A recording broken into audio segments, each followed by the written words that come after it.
Hi everyone, இன்னைக்கு துர்கா சூர்யாவில் ஒரு பயங்கரமான ப்ரோமோ வந்திருக்கு. அதை பற்றி தான் பார்க்க போகிறோம். இந்த வீடியோ பிடிச்சிருந்தா லைக் பண்ணுங்கள் அண்ட் சப்ஸ்கிரைபும் பண்ணுங்கள். வாங்க வீடியோக்குள்ளே போகலாம்.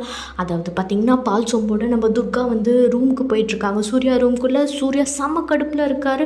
உன்ன மாதிரி ஒரு பொண்ணை நான் உலகத்திலே பார்த்ததில்லை, இப்படிலாம் பண்ணுற நீ அப்படின்ற மாதிரி சொல்லிகிட்டு இருக்காரு. உன்னோட ஃபஸ்ட் இம்ப்ரெஷனே எனக்கு ரொம்ப மோசமாக இருந்தது, அப்போவே எனக்கு தோணியிருக்கணும். ஆனால் அதுக்கப்புறமா நீ வந்து குழந்தை தேவி மேலே பாசம் இருக்கிற மாதிரி எப்படிலாம் நடித்து இந்த வீட்டுக்குள்ளே கொஞ்சம் கொஞ்சமாக வந்துட்டு கடைசியில் இப்போ என்னையே கல்யாணம் பண்ணிவிட்டு அப்படின்ற மாதிரி கத்துறாரு. அப்போ வந்து துர்கா வந்து செமையாக வந்து ஃபீல் பண்ணுறாங்க. இல்லை சூர்யா, நான் வந்து இந்த கல்யாணம் பண்ணதுக்கு காரணமே புஷ்பா சரியில்லை, அதனால தான் உங்களையும் தேவி பாப்பாவையும் காப்பாற்றணுன்ற ஒரே காரணத்துக்காக தான் நான் இந்த பொய்யெல்லாம் சொன்னேன் அப்படின்ற மாதிரி சொல்கிறாங்க. உடனே சூர்யா வந்து சொல்கிறாரு, ஆனால் நீ என் பொண்ணு மேலே காட் ப்ராமிஸ் பண்ணிட்டல, ஒரு பொய்யான காட் ப்ராமிஸ் பண்ண உன்னை நான் என்றைக்குமே மன்னிக்கவே மாட்டேன் அப்படின்ற மாதிரி சொல்லிட்டு இருக்காங்க.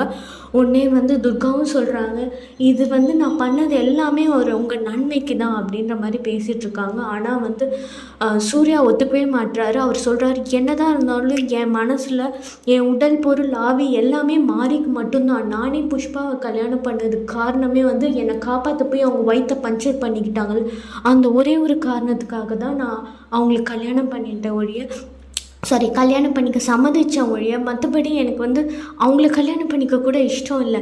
ஆனால் உன்ன மாதிரி பொய்யா வந்து நடித்து உள்ளே வர்றது வந்து எனக்கு நினச்சாலே உடம்பெல்லாம் கூசுது அப்படின்ற மாதிரி சொல்லி அதோட அந்த ப்ரோமோ முடிச்சுக்கிறாங்க. ஆனால் அதுக்கு நடுவில் வந்து துர்கா ஒன்று யோசிக்கிறாங்க. என்ன யோசிக்கிறாங்க அப்படின்னு பார்த்தீங்கன்னா, நான் எது சொன்னாலும் நீங்கள் நம்ப மாட்டீங்க, ஏற்கனவே மாயா தான் தாரா தான் இந்த ஒரு பேசிக் விஷயமே உங்களுக்கு புரியல, அப்புறம் நான் இதெல்லாம் சொல்லி எப்படி உங்களுக்கு புரிய போகுது அப்படின்ற மாதிரி அவங்க மனசுக்குள்ளே நினச்சிட்டாங்க.